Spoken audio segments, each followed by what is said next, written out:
Jerry, I'm predicting that President Obama is going to try to dismantle the Small Business Administration and every federal program to help small businesses, I would say within 6 months. So as opposed to helping small businesses like he should be doing, I think he's going to harm small businesses and federal small business programs. You think he's going to dismantle the SBA? I do. We already know that the credit crisis that's emerged from our largest financial institutions is becoming a credit crunch for small business owners, homeowners, and students seeking loans in big cities and small towns across the country. Oh, he sounds on top of his game, but regardless of his vocal commitments, President Obama has just put small businesses on the back burner. He recently announced plans to dismantle the Small Business Administration, or SBA, by combining it with the Department of Commerce. Ironic that the government would merge the SBA with an agency that represents the nation's largest corporate giants. Well, it's not just irony. You see, reports and investigations have been surfacing in the last couple of years that have exposed the inside workings of a fraudulent system. What a shock. To talk now about what's really going on here, I'm joined by someone who's been researching this issue for many years, Lloyd Chapman. He's the president of the American Small Business League. Lloyd. I first became concerned that President Obama might try to permanently close the Small Business Administration and end all federal small business programs when I was working on his campaign, actually. There was a fundraiser for President Obama not too far from my house, and I went, and I think it was one of the major sponsors of the event because I got to talk to him with a small group of people for about 45 minutes. And I talked to him about my concern about the government giving small business contracts to Fortune 500 firms, and he said, that was wrong and he would do something about that. And then later on the day, towards the end of the day actually, he was out in the garden of this house, and I talked to him, and there's a picture of me talking to him. He's got his hand just getting ready to go on my shoulder. And I said, by the time you're elected president, I will have done 100 radio shows telling people what a great president you're going to be. The American Small Business League has endorsed Senator Barack Obama for president. President and founder Lloyd Chapman joins the show to talk about why they endorse Obama and what his stance is on small business. And you can go to asbl.com. And let's welcome Lloyd back. Lloyd, good to have you back. Thanks, Jay. How you doing? I'm doing good. All right, why the endorsement of Barack Obama and not Hillary Clinton? Well, that's a good question. Number one, he's the only presidential candidate that's come out and has supported small businesses and specifically talked about issues about small businesses. And in particular, Senator Obama has come out and said he's against the diversion of federal small business contracts to Fortune 500 corporations. Prior to the fundraiser, I'd been working on his campaign, and I would do radio shows talking about, President Obama. And I would do drive time radio shows on the East Coast. Of course, I'm in California. So I would get up at like 4 o'clock in the morning and sit on the floor in my living room in my pajamas and do these radio shows and, campaigning for Obama. He invited me to join his Small Business Advisory Committee. I think there's about 15 people on it, and it was on the telephone. And once a week we'd have this big conference call and, try to determine what would be President Obama's small business agenda when he was elected. And the two things that I pushed was, number one, not giving small business contracts to Fortune 500 firms, which I thought was a no-brainer, and getting rid of the Pentagon's comprehensive subcontracting plan test program, which was a huge loophole that allowed the Pentagon's largest prime contractors to completely circumvent the Small Business Act and not have to work with small businesses. So we worked on that for a number of months, and finally this big group of people agreed on the agenda, and my two proposals were on there, and I was very happy about that. And just before the election, I think it was about a week before the election, they disbanded the Small Business Advisory Committee, and they rejected all of our proposals. And I thought not giving small business contracts to Fortune 500 firms was kind of a no-brainer that everybody would agree with.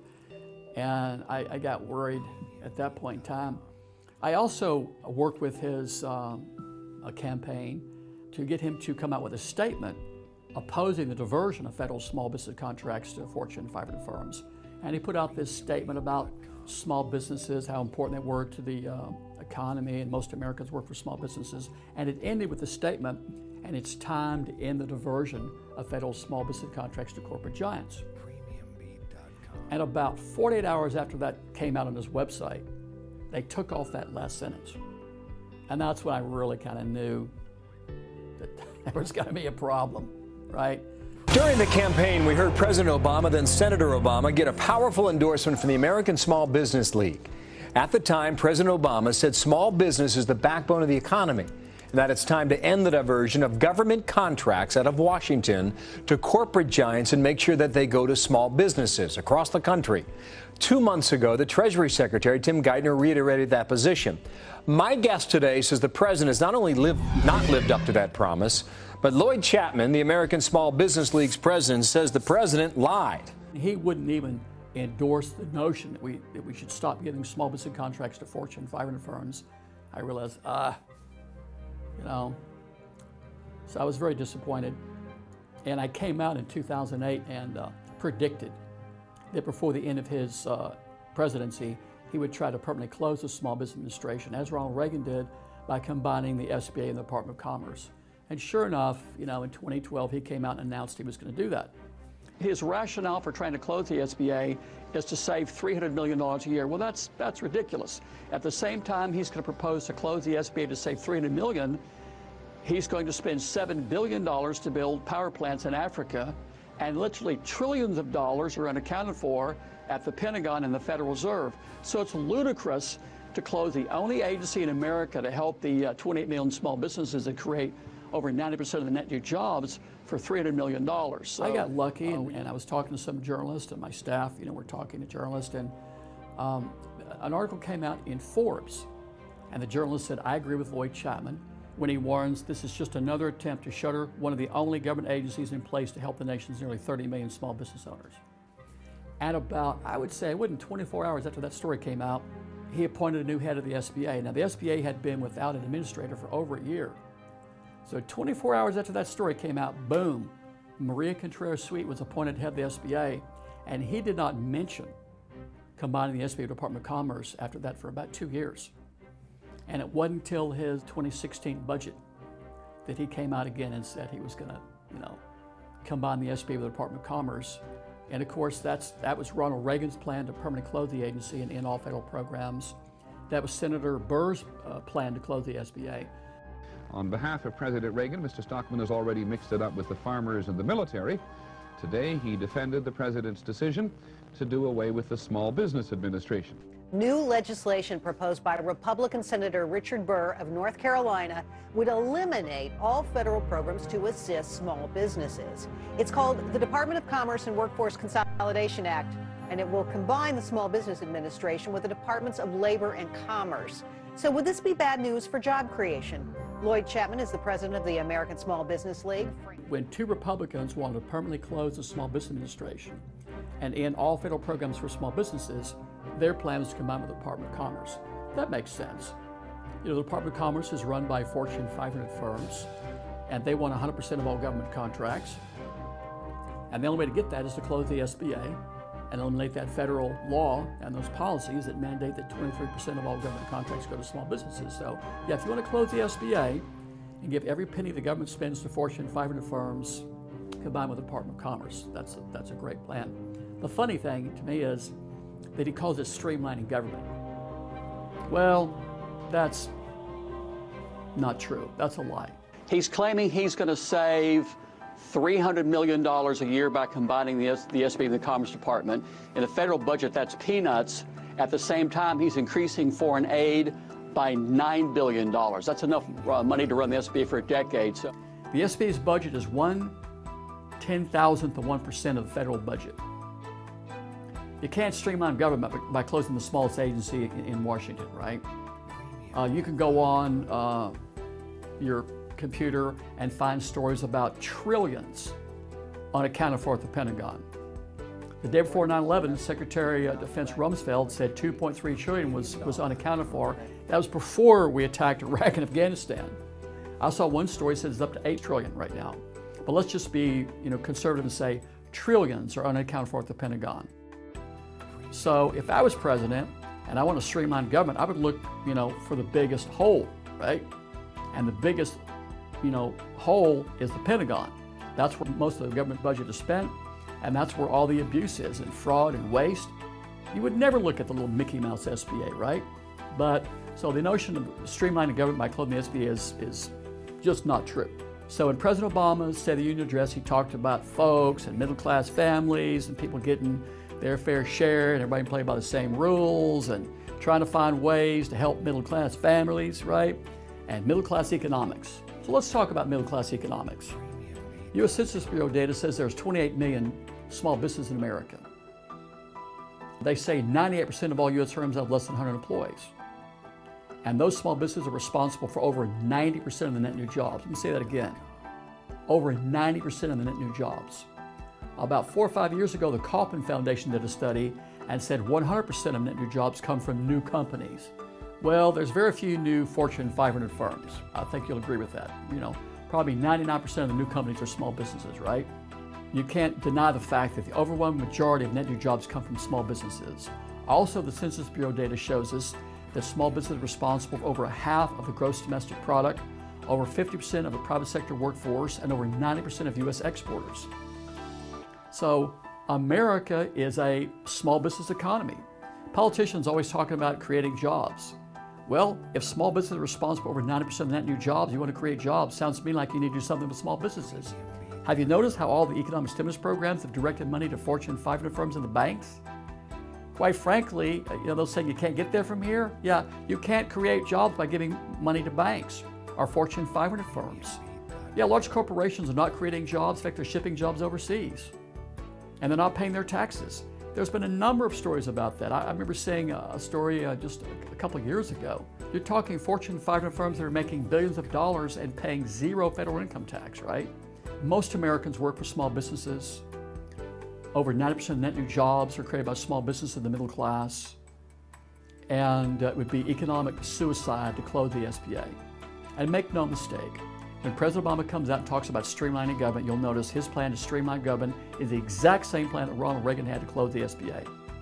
Ronald Reagan actually tried to close the SBA twice back in his administration, and the way he was going to close it was to combine it with the Commerce Department.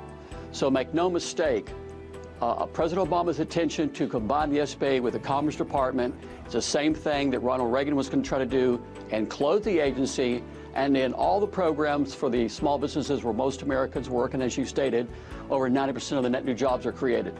I could tell that the Obama administration was really amping up their game to close the SBA when Terry Sutherland showed up at the SBA. Terry Sutherland was a high-ranking Pentagon official. When you look back at what he did, he ran the smear campaign against the Able Danger Intelligence Group after it came out that a year before 9/11, they had uncovered 4 of the 9/11 hijackers. And the Defense Intelligence Agency launched this massive smear campaign against Able Danger and the leader, Lieutenant Tony Shaffer. And Terry Sutherland ran that smear campaign. And this was a very high-level Pentagon PR guy. I call him a PR hitman. In fact, I call him Commander Cover-Up. That's my name for him. And when I saw him very quietly take over the SBA press office, I knew that they were, you know, stepping up their game. Within a few months, here's what happened to me after Terry Sutherland showed up at the SBA. I got an email from Business Wire, and without any explanation, Business Wire said, "We're no longer going to accept your press releases." No explanation. No justification, just no. And of course, if you look at my last few press releases on Business Wire, they're all talking about Obama's going to close the SBA. Then a couple weeks after that, I got an email from Huffington Post. And they said, "We're no longer going to run your blogs." No explanation. They refused to give me any explanation. I even wrote an open letter to Arianna Huffington. I put it on a national press release. No explanation. Look at my last few Huffington Post blogs. I think 6 of the last 10 are talking about Obama closing the SBA.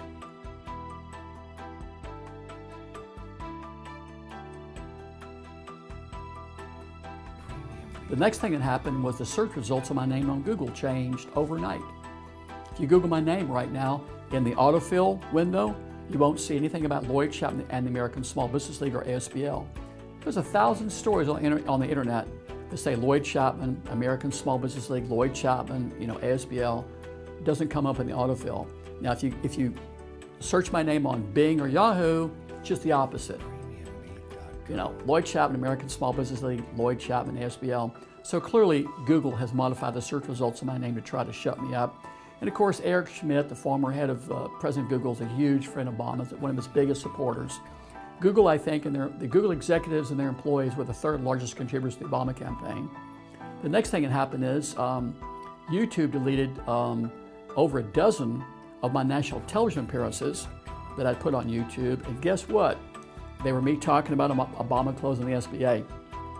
So about a month ago, I started thinking about something, and I went on the internet and started looking at it.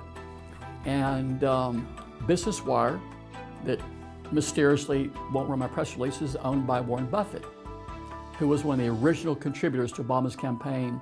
He's the guy that really got Obama the funds to run for president in the first place.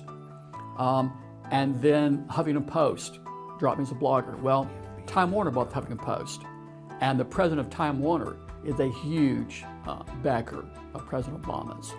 And then, of course, the Google anomaly where the search results of my name were changed, and Eric Schmidt is a huge friend of Obama's. And of course, then YouTube deletes my videos, which is owned by Google. So I call it Obama's billionaire buddies. Obama's billionaire buddies are trying to shut Lloyd Chapman up because I correctly predicted that he would try to permanently close the SBA using Ronald Reagan's 30-year plan by combining with the Department of Commerce. And President Obama doesn't like that.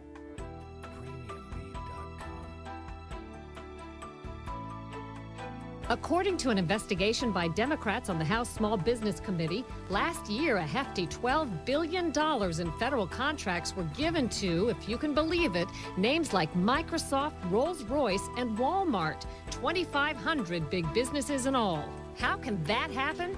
A big part of the problem is mega corporations somehow getting labeled as small on SBA lists or contract applications. I think the real reason they want to close the SBA is to cover up the fraud.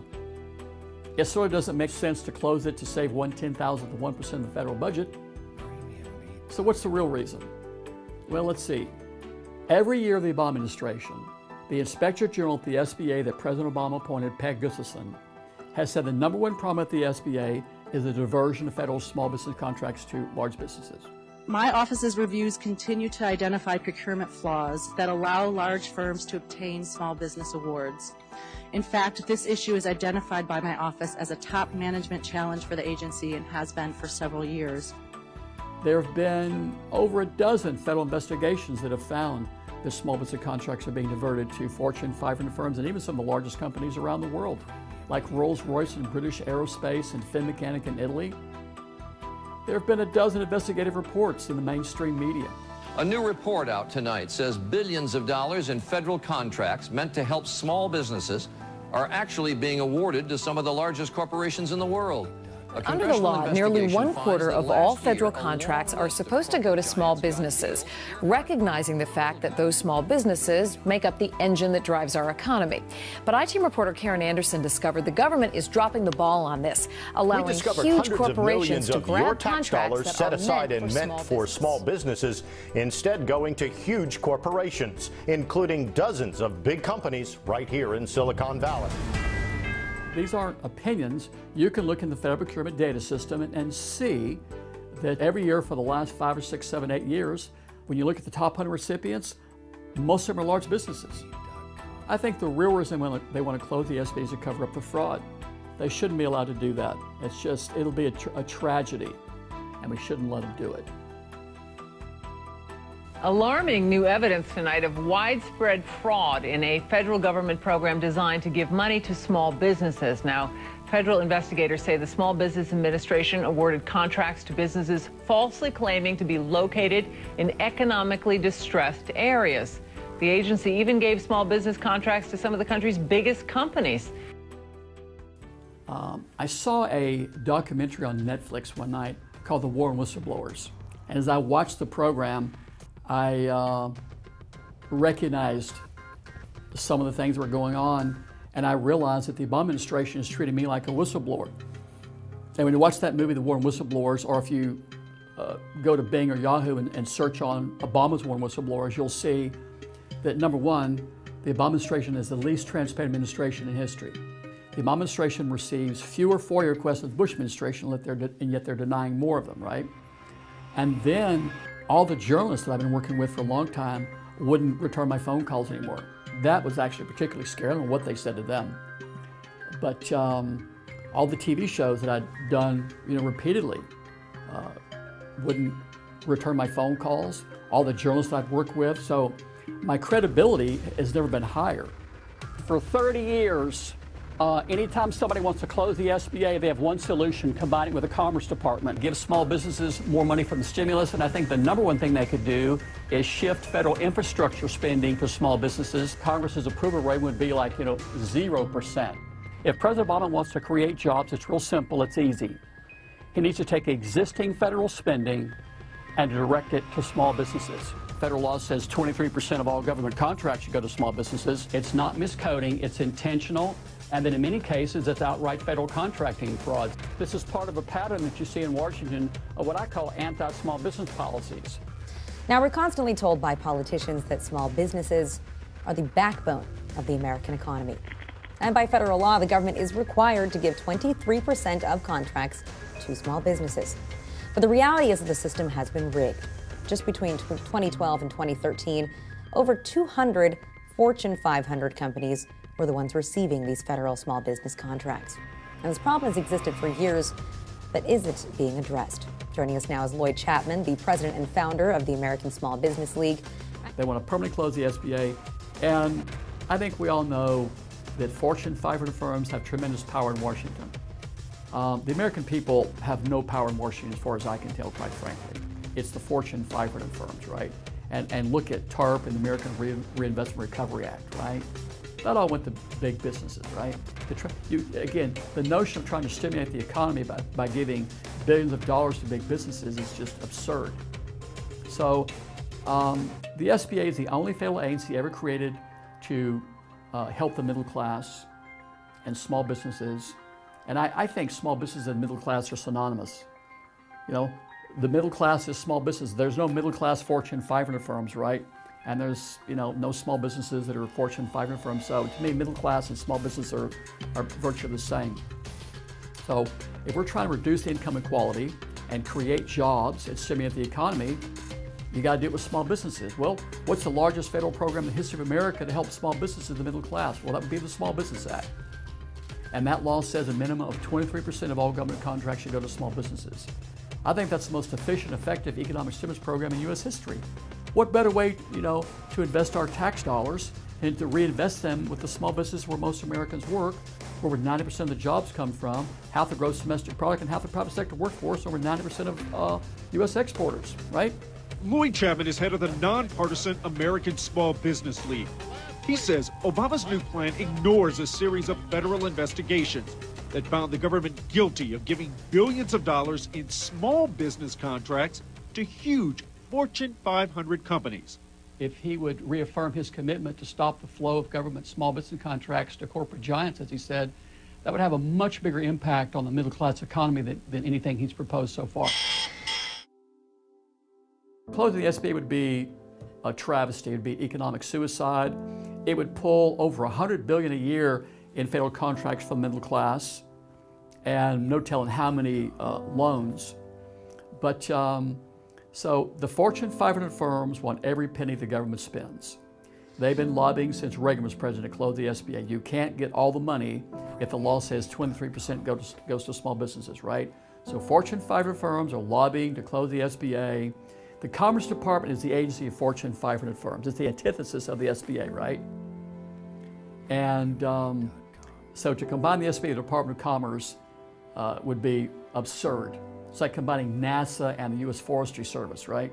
A series of failed investigations has shown that every year for, I think, 12 years, Fortune 500 firms are getting federal small business contracts. The largest recipient of federal small business contracts for FY 2014 was Verizon. So think about turning over small business programs to a federal agency that's controlled by the Fortune 500 firms that have been hijacking the small business contracts and lobbying to close it, right? The SBA is the only agency in our government to help the companies where most Americans work, where 90% of the jobs are created. The only agency that helped the middle class. Politicians talk about the middle class and creating jobs and stimulating the economy. The SBA, that's the agency that stimulates the economy and creates jobs. So the notion of streamlining the government by closing the SBA is just ridiculous. And if they do, it's going to be a huge, huge mistake. I hope people, particularly small businesses, understand and see that the American Small Business League is the only small business advocacy group in the country that's opposing President Obama's plan to close the SBA, as President Reagan tried to do by combining with the Department of Commerce. So there's, gosh, over a dozen groups in Washington who claim to represent the interests of small businesses, but you'll notice they're not saying anything. So I've been, I first predicted that President Obama would try to permanently close the SBA and end all federal programs for small business in 2008. And I've gone on television and radio, and I've issued blogs and press releases and gotten stories out there in the media. But I'm the only person in the country. I think it's unfortunate that all the groups that claim to represent small businesses don't, and you can tell by the fact that they're not saying a word about President Obama's plan to close the only agency in the history of America that was specifically created to help small businesses. But I'm going to keep shooting my mouth off in every way that I possibly can.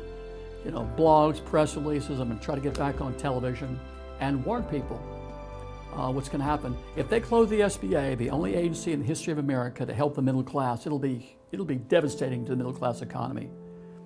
And it'll be devastating. And it's kind of shocking, by the way, that I'm the only person in the country that's really objecting to Obama's plan to close America's middle class agency, the SBA.